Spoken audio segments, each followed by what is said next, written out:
For half a century, WJPZ Syracuse has been the greatest media classroom on the planet.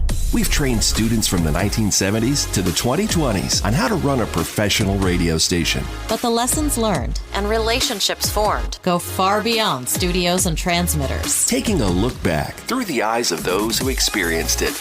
This is WJPZ at 50. Welcome to WJPZ at 50. I'm John Gay. Throughout the history of the radio station, we have seen hundreds, maybe even thousands of alumni, and there are a select few, maybe a few dozen, that really, without their guidance and leadership, the station may not be alive today. Now, our guest today is way too modest to say that himself, but his 2022 election into the WJPZ Hall of Fame will say that for him. He'll be inducted at this year's Banquet in 2023. And a quick disclosure before we get started, he is a classmate and one of my closest friends. We've stood up in each other's weddings even. Welcome, Matt DelSignore. This is so weird for me because we are such good friends and we have told, countless thousands of hours of WJPZ stories over the years. So now to be kind of sitting down and doing it in a formal way, I don't know how we're going to keep this to a time that's manageable, but we'll do our best. You and I have had phone calls that have lasted 4 or 5 times the length of this podcast. Yes. But the beauty is all the stories and inside jokes that aren't appropriate for the podcast we can leave out, so that'll cut some time out of it. Okay. Let me know, no lawsuits. We can only hope. Let's start at the beginning, Matt. You're somewhat local, and you grew up outside Watertown, New York, in Sackett's Harbor, about an hour or so north of Syracuse. You've always been a music guy since even before your time at SU. How did you first get into music and become so passionate about it? Z89 was kind of a part of that because I discovered the station as a teenager. My parents had season tickets to the SU football games. And what I noticed was, I was probably 12, 13, 14 at the time.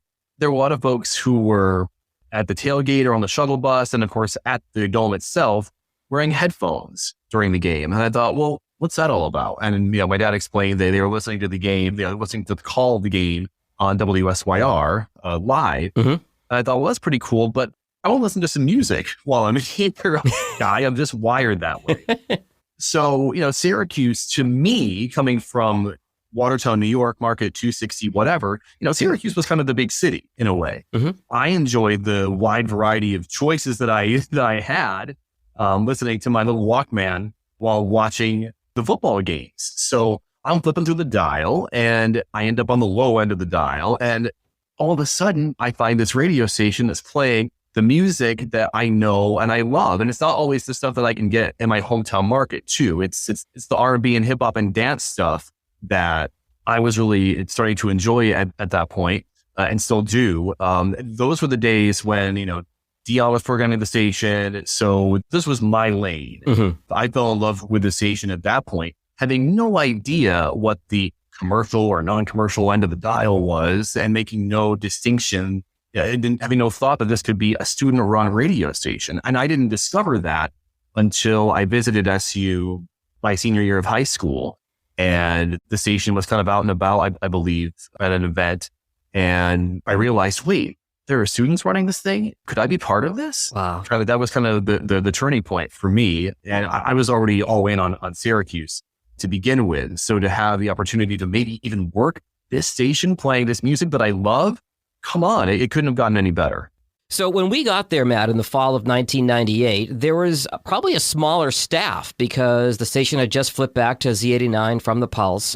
Harry Wareing and Dena Giacobbe were in charge. And what was really interesting, and we're going to talk to them about this in a future episode, but they kind of latched on to this huge incoming class, our class, the class of 2002 as freshmen, and saw that, hey, if we want to keep this station going, we're going to tap into the resource of this large group and see who's good at what. Now, I didn't join the station until I think it was October, November. You were, of course, there from the jump. Talk to me about what that was like with Harry and Dena sort of reaching out to you and your classmates and saying, okay, we're going to put you guys in some power positions and some leadership positions to learn this thing pretty quickly. They gave us a lot of responsibility very quickly. And as newcomers to the station, that was not intimidating, but, it was exciting to be given so much responsibility so early on. And it really made you feel special. It made you feel important, and it made you invested in the station most of all. And, Harry and Dena, they knew what had to be done, and they were all over the place for recruitments. I went back last night in preparation for this conversation. Always a professional. Look at you prepping. I found my handwritten notes from my GM interview before the JPZ board of directors. And one of the things that I noted was, going back through my long history of the station at that point, which was a matter of months, I mentioned how I heard about the station and the official recruitment through a flyer that was posted somewhere on campus. It was as simple as that.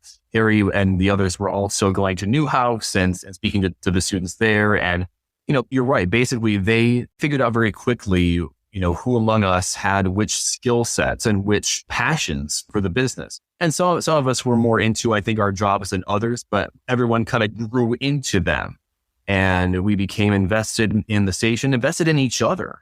We all wanted to do right by Z89 and, not let anybody down because, Harry in particular put so much into the station. I mean, he was there at all hours of the day. So he was kind of our example. And it seemed like nothing else on earth mattered as much as the radio station. And I know that certainly became true for me too. Right. We were there all hours doing all kinds of work. And yet they gave us all jobs to do, made us feel important, made us feel valued. And in return, we gave that back to the station and to our peers. A great example of leadership. You're actually transitioning into the next thing I wanted to ask you about, Matt, which is you became general manager and program director just before your 19th birthday. So tell me how the conversation went where they thought you might be a great candidate to take over the reins of this then 25-ish year-old institution and to put it in your hands. How did they approach you about this? Well, interest of full disclosure, there were no other candidates, I don't think. and they knew that I was relatively local, living an hour away. I had no plans to stay in Syracuse that summer as I was only 18, about to turn 19. Heading into my sophomore year. Now, back then, elections were done in the spring, and the idea was that the outgoing staff would have a few weeks before they graduated to kind of show you the ropes and really make sure that you were in good shape so that during the summer, and then when everybody got back in the fall, you'd be ready to hit the ground running, and then you'd have a nice long stretch where, you were in control and kind of doing your own thing. So Harry and I had a conversation. I'm pretty sure it was a Sunday afternoon. I think he was doing his shift. Probably somebody didn't show. So he was doing a Sunday afternoon show and he invited me into the station to have a conversation. And he didn't say what it was about specifically. I had a feeling that it was going to be about some kind of leadership role, but I didn't know how far he wanted to go with it. Keep in mind, at the time, Harry was the GM and the PD. Mm-hmm. And those were two pretty large hats that weren't normally worn by the same person, but the station was short-staffed back then. So he took on both those roles. And, he asked me if I was interested in doing something similar. And it was a lot. It didn't feel like a lot in the moment during most of the moments anyway. And that's all I ever knew. I was like, well, Harry is the GM and the PD. So why can't I do that? I would not have recommended that going forward. I don't think anybody has done that since, at least not for a long stretch of time. And it's better that way too, I believe. But anyway, so he came to me and said, listen, I think you can do this. And I kind of came from it.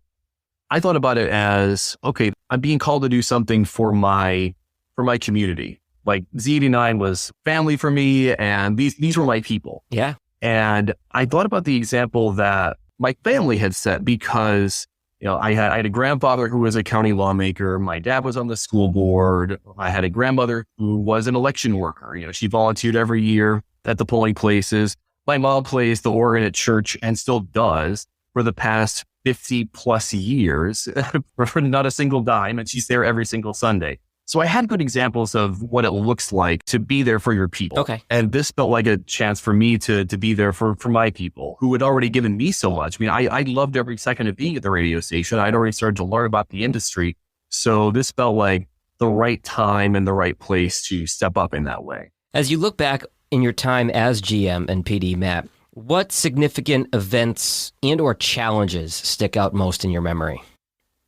Part of it was just filling every shift. Yeah. And that was a pain that you felt as you became, senior announcer, eventually ops manager. Yep. Senior announcer, chief announcer, and ops manager. Yep. Mm-hmm. I remember those 4 a.m. phone calls. Guess who? Somebody didn't show. Guess I'm getting dressed. Absolutely. Absolutely. The other part that was hard during that time was the finances. Yeah. The station was staying afloat. We were staying in the black because we were selling enough sponsorships to, pay our bills month to month, sometimes barely, but we did it. Right. The challenge was we were buried under this heap of debt, tens of thousands of dollars that had been incurred in legal fees from things like receivership and fights over the license itself. These things predated you and I. Yeah. But we inherited the burdens that came from those battles, basically. So it was hard for the station to get ahead financially at that time when we were just trying to keep our head above water. We were literally paying rent to the university. We were still fully independent. Right. So that space that we had in what was then Watson Theater, we paid rent to the university every single month. And, Harry always told me that if nothing else, pay the rent. Right. Anything else, if you're behind a month or two, that will eventually work itself out. The revenue will cycle in eventually. Just make sure you pay the rent on time so that you have a roof over your head, literally. And the university that, kind of leaves you alone, basically. Mm-hmm. So that was priority one. But that was a big challenge for us, was the finances. And we didn't get a chance to really, I think, thrive in the way that the station could have, and eventually did once the funding situation changed in the early 2000s. Right. And I think that speaks to just the changes in the industry. Hot 107.9 had come on. They were another threat to pull ad dollars potentially away from the radio station. The industry had started changing in the mid-90s, and it was not as easy to make money at that point as it was in, the late 80s, early 90s, and, some of those days. So we eventually had to go back to the university for funding, which is something that'll come up in future episodes, I'm sure. What are some fond memories that you have, either from your time as GM and PD or even thereafter from the radio station? Part of it was just the day-to-day interactions of seeing my friends. Yeah. Walking into that often dingy space and working hard together to, make magic on the radio every day. I mean, before I got to the station, I thought, well, radio must be some shiny, glamorous thing because it sounds so cool on the air. It sounds so exciting. Z89 in particular for a student station sounded so polished. Right. Then I walked into the joint and I was like, no, wait a minute. This is, but it was just all of us grinding it out together every single day. And there were a lot of big personalities in those rooms. And part of the joy for me was just kind of sitting back and watching it all happen. I was not one of those, I feel like. So I was more an observer, and that for me was entertainment and fun all by itself. So the way that we were able to, create promotions out of nothing, and the way we were able to get even music on the air, I had relationships with record labels back then. We were able to get service from some better than others. We had to get creative when it came to getting certain stuff on the air. The equipment challenges that we faced back then, which again, you were very familiar with. Yep. Just kind of surviving all of that, I think forges a really strong bond. And that's something that I think carries through for all of us, certainly to this day. I mean, strong bond. You lived with a couple of classmates that worked at the radio station. I did. A couple of my closest friends, Jana Fiorello, Beth Cohen. We lived in a house on Ostrom, this bright yellow house that we nicknamed the Bat Cave because one summer when I was staying over, I was doing a little bit of stuff for JPZ that summer along with an internship at what was then Citadel, now the Cumulus Cluster. And I awoke, this was not the smartest thing, but I awoke from a nap one evening to a bat flying over my head in the living room. I should have gotten a rabies shot, quite honestly, but I was so thrown by the whole thing, because they say that they'll get you even when you don't know it. But that aside, I think after 24 years, you're in the clear on that one. I think I'm okay. But I lived with Beth and Jana, and they were at my wedding.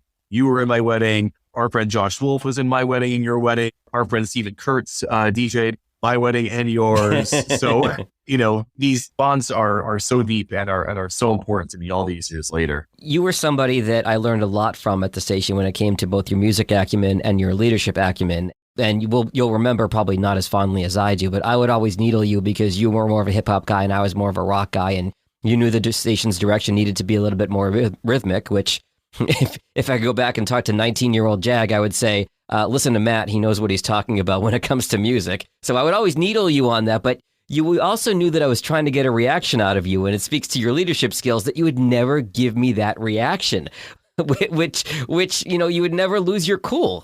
Well, I knew where it was coming from, Yeah. It was all good-natured fun. And I also felt pretty confident in what I was doing too. I think that if it was somebody who was wavering in their beliefs on where the station was going, that might have bothered them more. But I felt pretty good about where the station was at the time. And this is still true of Syracuse. There are 3 CHRs in that market. Right. And at our time, there was a 4th station, an urban station, and it was kind of a spectrum. Mm-hmm. You had 93Q on the most adult side, Hot 107.9, leaning younger, more rhythmic, and really a lot more than most stations in that format at that time even, which put a squeeze on us as we tried to lean more rhythmic and younger. Mm-hmm. And then you had what was then Power 102 on the R&B hip hop side. So like we were really kind of squeezed in there, but it was important for us to take that lead at the time because that's where the culture was. Yeah. The most popular music of that time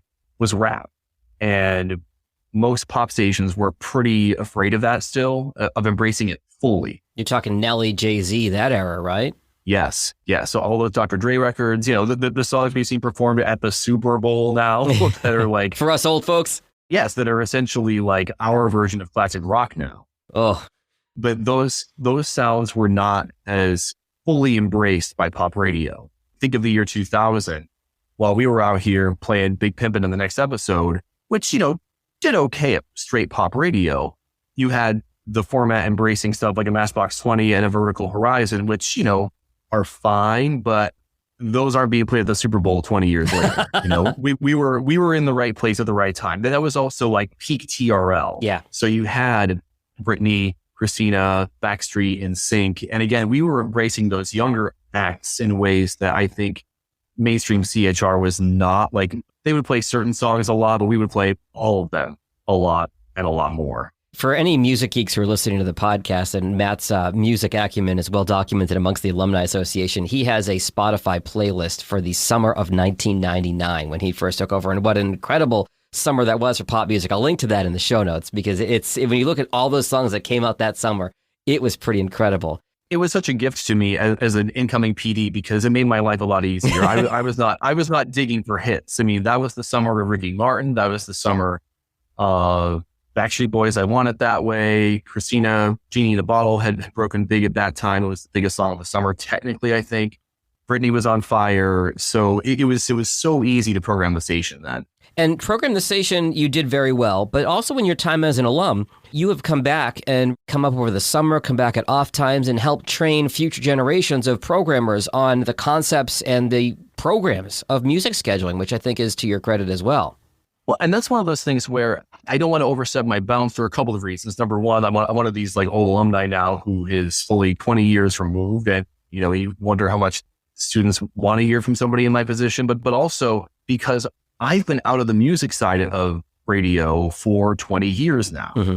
And the guidance that I give the students is just kind of based on, what my experience was managing old school DOS-based selector at that time.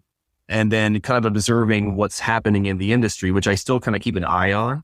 So when I build clocks for the station, which are still in place now, my goal is to, not have it be this hard and fast thing where you have to do things one way, but it needs to be a foundation that they can build on and one where it'll hopefully allow them to, succeed not just in the educational aspects of the station, but also succeed in the Syracuse marketplace. And at the end of the day, we were always told, you still have to play the hits. You still have to be relevant to the wider audience in Syracuse that goes beyond the Hill.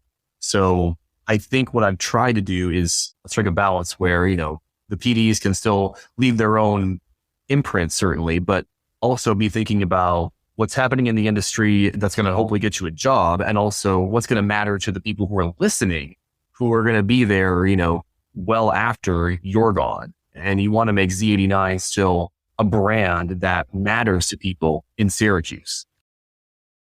It's It's WJPZ at 50. Hey JPZers, it's Sam Candell, class of 2018 and chair of this year's Banquet Committee. Banquet 38 will be March 4th, 2023, and you're not going to want to miss it. You can buy tickets now for $89, but only through December 15th.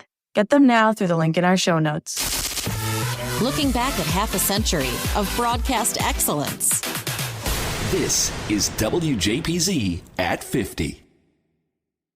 So you mentioned being out of music for 20 years, Matt, which is hard for me to imagine because you're such a music guy. But after Syracuse, you transitioned over into news and had a pretty good run, if I do say so myself, in that realm of things. For those who don't know your story, kind of briefly take us through where news brought you all over this great country of ours. I did radio news for 13 years. After graduation, I went back to my hometown of Watertown, and I worked at the news talk station there for a couple of years. Also doubled up and did some TV work at the local CBS affiliate, WWNY. From there, it was back to Syracuse for a couple of years, and that was a different experience to be there kind of like as a grown-up, as a 24-year-old, and being out in the broader community in ways that I wasn't as a student. So I was at WSYR for 2 years, went to WGY in Albany for 2 years, was at KDKA in Pittsburgh for almost 4, and then at WNEW in DC for about 3.5 years. What made you make the transition from music to news? The plan was always to do journalism. I thought I was always going to be a reporter. I had a conversation with a professor that I respected a lot at Newhouse, Frank Courier, who was a former CBS correspondent. And he knew that I was doing the radio thing at Z89. He knew that I was, a music guy at heart.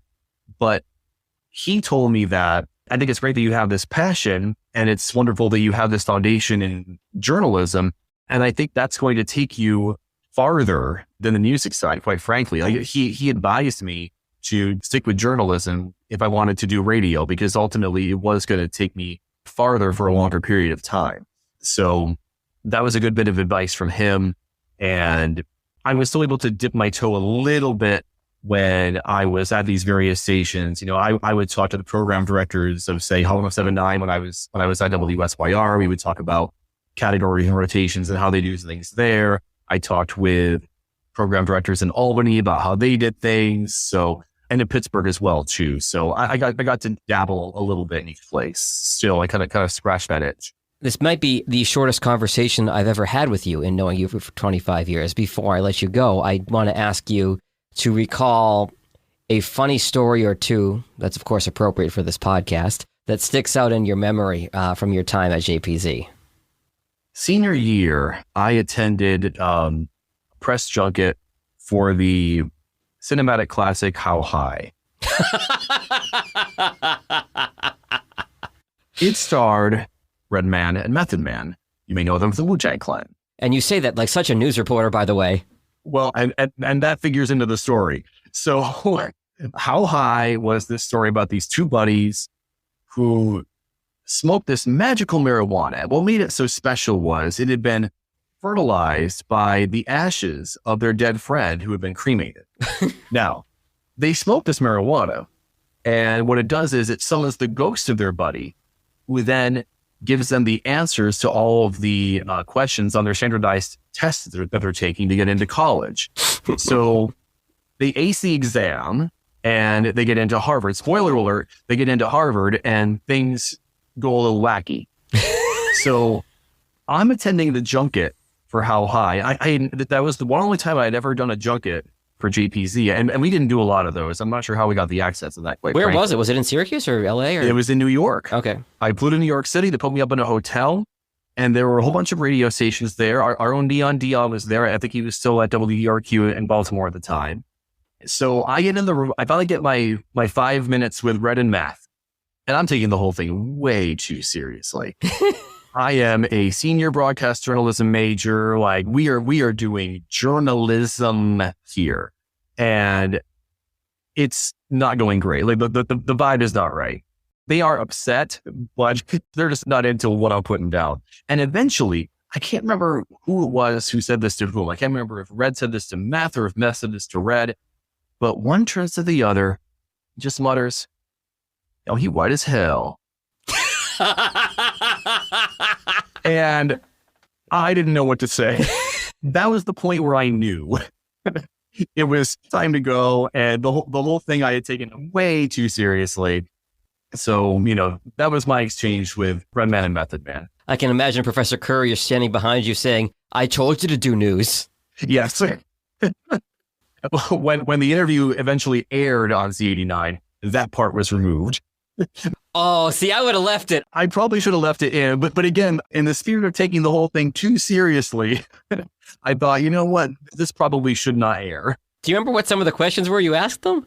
Oh gosh, it was way too existential. It was like, I was like, people are saying that you could be the next Abbott and Costello. What do you think about carrying on such a legacy of comedy in cinema? Oh boy, like that kind of thing. It was too heavy. It was just too heavy. This is a movie about magical marijuana. It ain't that serious, folks, and I didn't get that. It's been a recurring theme throughout this podcast that there are lessons we learned at JPZ that it was very good that we learned at 18, 19, and 20 and not 25, 30, 35 and later in our careers. And I would definitely say that example fits the bill, Matt. Tone is very important.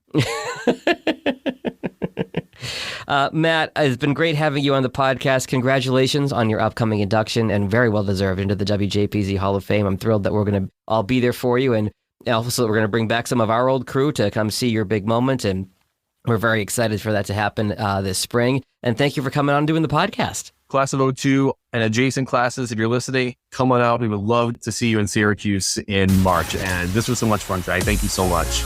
The WJPZ at 50 podcast is created entirely by the staff and alumni of the world's greatest media classroom. It's hosted by John Jag Gay, class of 2002. Editing help from James Bames Grundy III, class of 2020. Imaging by Maureen Cooper, class of 1999. And Ed Lacombe, class of 1985. Podcast artwork by Marty Dundix, class of 2001. Follow WJPZ at 50 on Apple Podcasts, Spotify, YouTube, or wherever you're listening right now.